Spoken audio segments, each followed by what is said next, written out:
Hello students, welcome to physics classes.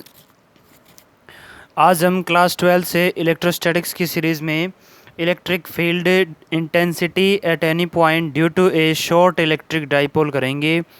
इससे पहले के दो केसेस हमने कर लिए हैं, electric field at axial point and electric field at equatorial point.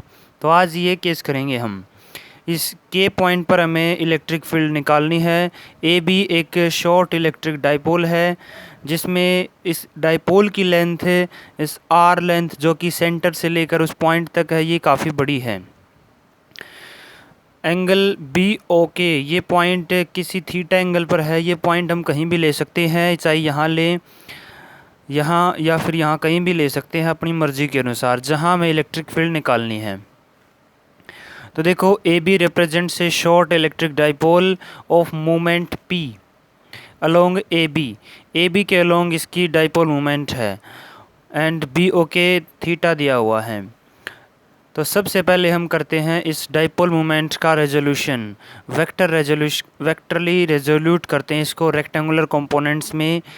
देखो, थीटा की डायरेक्शन में इधर लेंगे, एक पॉइंट ले लेते हैं B1 और इसके अलोंग, थीटा के अलोंग P की वैल्यू होगी P कोस थीटा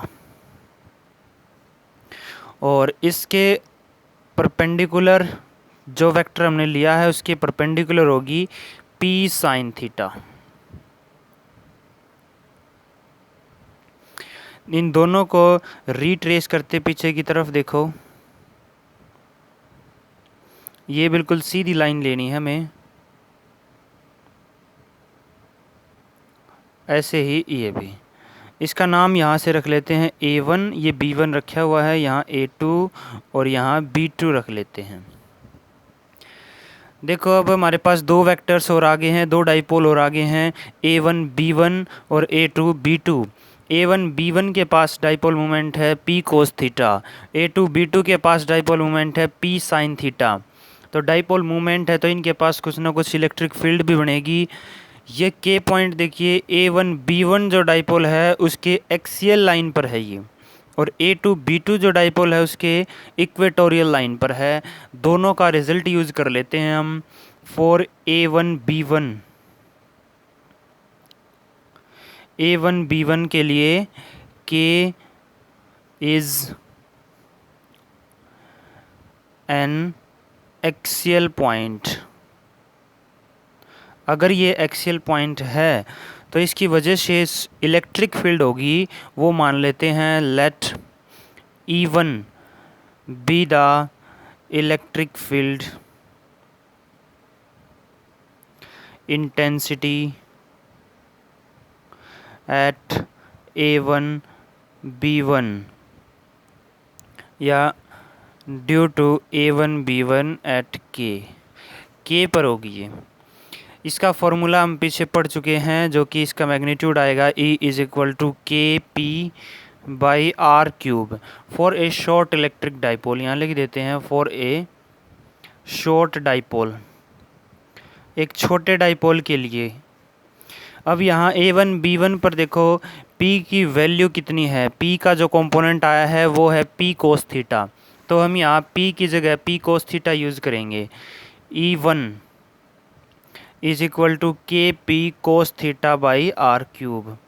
ये आ गई हमारी E1 की वैल्यू। और इसकी डायरेक्शन देखो, जो एक्सियल पॉइंट है, एक्सियल लाइन है, इस पर इलेक्ट्रिक फील्ड हमेशा इसी डायरेक्शन में होगी जिस डायरेक्शन में डाइपोल मोमेंट है। इसका भी एक नाम रख लेते हैं, एक नाम रख लिया हमने M पॉइंट। तो जो ये E1 होगी ये होगी अलोंग KM। यहाँ ये कंप्लीट हुआ है। अब देखो E2 की वैल्यू कैसे आएगी, इसी पर देख लेते हैं। यहाँ लेट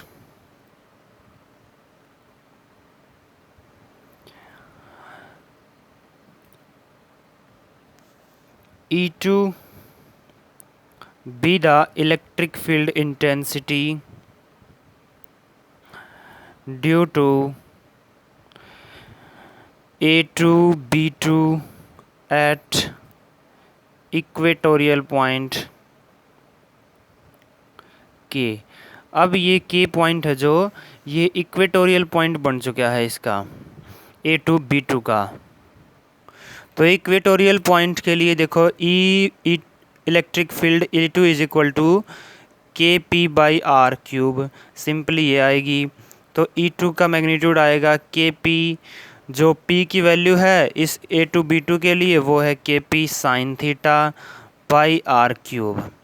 इसकी डायरेक्शन देखिए, देखो जो इक्वेटोरियल पॉइंट है उसके लिए डायरेक्शन, जहाँ पर डाइपोल मोमेंट की डायरेक्शन है, ये डाइपोल मोमेंट की डायरेक्शन है P, बिल्कुल इसके अपोजिट आएगी, इसके पैरेलल आएगी लेकिन अपोजिट आएगी। देखो ये आएगी इसकी इलेक्ट्रिक फील्ड E2 की। इस पॉइंट का भी एक नाम रख लेते हैं, KL रख लेते हैं। यहाँ देखो हमने एक जो ये KP/R³ है ये इक्वेटोरियल के लिए, यहाँ आएगा 2 KP/R³, यहाँ 2 KP cos θ/R³। इसको लिख लेते हैं अलोंग KL। हमने E1 भी निकाल लिया और E2 भी निकाल लिया। ये दोनों आपस में परपेंडिकुलर वेक्टर आए हैं, तो इनको रिजल्टेंट निकालते हैं इनका। देखो मान लेते हैं इनका रिजल्टेंट किसी अल्फ़ा एंगल पर इस तरीके से होगा, और इसकी डायरेक्शन निकालने के लिए देखो ये पैरेललोग्राम, ये रेक्टेंगल पूरी कर लेते हैं।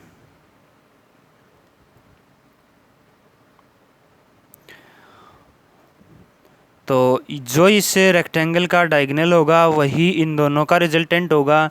इसका नाम रख लेते हैं KN। देखो KN क्या है, KN is resultant of E1 and E2। तो E जो नेट E आया है, नेट इलेक्ट्रिक फील्ड आएगी वो KN के बराबर आएगी, that is equal to KM का स्क्वायर प्लस KL का स्क्वायर, और इनका अंडर रूट लेंगे। KM किसके बराबर है, ये E1 के बराबर है 2 KP cos θ/R³ का स्क्वायर, प्लस KL बराबर है KP sin θ/R³ का स्क्वायर, और इनका अंडर रूट लेंगे। देखो यहाँ से KP/R³ कॉमन आ रहे हैं, KP/R³। यहाँ से पहले स्क्वायर कॉमन आएगा, फिर स्क्वायर रूट से कैंसिल होके सिंपली ये कॉमन आ जाएगा। यहाँ बचेगा 2 cos θ, जिसका स्क्वायर हो जाएगा 4 cos स्क्वायर θ, प्लस यहाँ बचेगा sin θ, ये बनेगा sin स्क्वायर θ। नेक्स्ट स्टेप है KP/R³।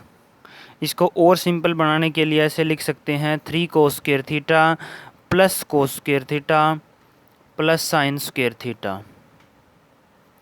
ये बनेगा 1, एक आइडेंटिटी है ये, और ये 3 cos स्क्वायर θ प्लस 1 KP/R³। ये आया है नेट इलेक्ट्रिक फील्ड अपनी,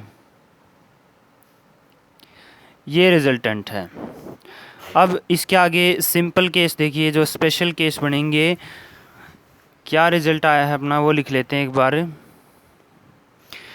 अपना जो रिजल्टेंट आया है वो है E is equal to KP/R³ 3 cos square θ plus 1 if theta is equal to 0 degree. अगर थीटा 0 के बराबर है, यहाँ पुट करते हैं तो E is equal to KP/R³, cos 0 होगा 1, 3 मल्टीप्लाई 1 3 प्लस 1 4, 4 का अंडर रूट 2, तो ये आ जाएगा 2 KP/R³। ये रिजल्टेंट हमने पढ़ा है, it is for axial point. ये रिज़ल्ट हमेशा एक्सियल पॉइंट के लिए आता है।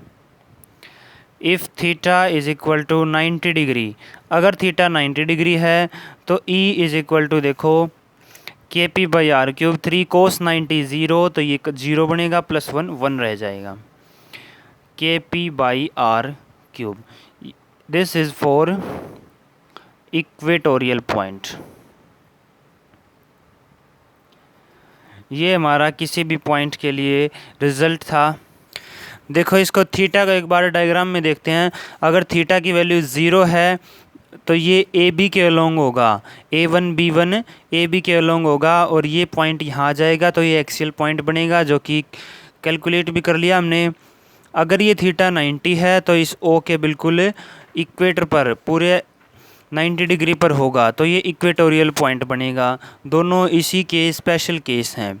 अभी हमने डिस्कस किया electric field intensity at any point due to a short electric dipole, ये कंप्लीट किया हमने। Thank you very much.